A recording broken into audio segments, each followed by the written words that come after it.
ঘটনায় পুনর্নির্মাণ করলো পুলিশ। চলতি ইংরাজি বছরের 28 মার্চ মিনাখার ধুতুরদা গ্রাম পঞ্চায়েতের অন্তর্গত দেবীতলার কাহারপাড়ার এলাকার একটি ধান চাষের জমি থেকে রক্তাক্ত এক গৃহবধূর মৃতদেহ উদ্ধার করেছিল মিনাখা থানার পুলিশ। সেই ঘটনার তদন্ত নেবে মিনাখা থানার পুলিশ জানতে পারে ওই গৃহবধূর নাম রিজিয়া খাতুন। তার বাড়ি বসিরহাটের ব্যাংক পুকুরিয়া এলাকায়। স্বামী পরিত্যক্ত ওই গৃহবধূ বাপের বাড়িতেই থাকতেন। তিনি বিভিন্ন জায়গায় পরিচালকের কাজ করতেন। অভিযোগের ভিত্তিতে তদন্ত নেবে মাটিয়ার উত্তর ঘোনা এলাকার সিরাজ মণ্ডল নামে এক ব্যক্তিকে গত বৃহস্পতিবার গ্রেপ্তার করে মিনাখা থানার পুলিশ। শুক্রবার তাকে বসিরহাট আদালতে পাঠিয়ে পুলিশি হেফাজতের আবেদন নিয়ে তদন্ত শুরু করেছে পুলিশ।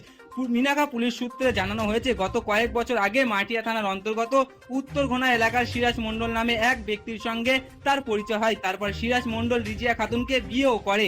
এই ঘটনার পর সিরাজ মণ্ডলের আগের স্ত্রীর সঙ্গে এই রিজিয়া খাতুনের পরিচয় হওয়ার পর সিরাজ মণ্ডলের সঙ্গে মাঝে মধ্যেই গন্ডগোল ঝামেলা হয় তার প্রথম স্ত্রী ও দ্বিতীয় স্ত্রী রিজিয়া খাতুনের মধ্যে। সেই গন্ডগোল ঝামেলার জেরে সিরাজ মণ্ডল বসিরহাট থেকে রিজিয়া খাতুনকে মোটর বাইকে করে নিয়ে আসে কাহারপাড়া এলাকায়। তারপর তার সঙ্গে গল্প করার নাম করে একটি ধান বাগানের মধ্যে নিয়ে যায়। সেখানে তাকে মাথায় হাতুড়ি দিয়ে একাধিকবার আঘাত করে খুন করে। সেই ঘটনার পর সিরাজ মণ্ডলকে ওই কাহারপাড়া এলাকায় নিয়ে যায় পুলিশ খুনের ঘটনার পুনর্নির্মাণ করার জন্য। কোন জায়গা থেকে মোটর বাইকে করে রিজিয়াকে নিয়ে আসে সিরাজ, কোন জায়গায় বসে তারা গল্প করে, তারপর কোন জায়গায় বসে হাতুড়ি দিয়ে তার মাথায় আঘাত করে তা ভালোভাবে দেখিয়ে দেয় সিরাজ। যে হাতুড়ি দিয়ে গৃহবধূকে খুন করা হয় সেই হাতুড়িও পুলিশ উদ্ধার করেছে।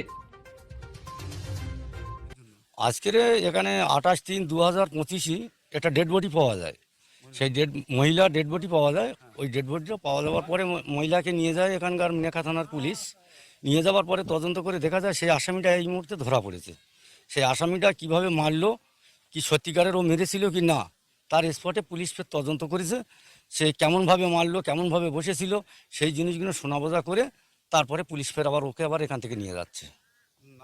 আমার নাম মোহাম্মদ আশরাফ মোল্লা। আমি ধুতুরদা অঞ্চল প্রধান প্রতিনিধি। আজকের পুলিশ এসেছিল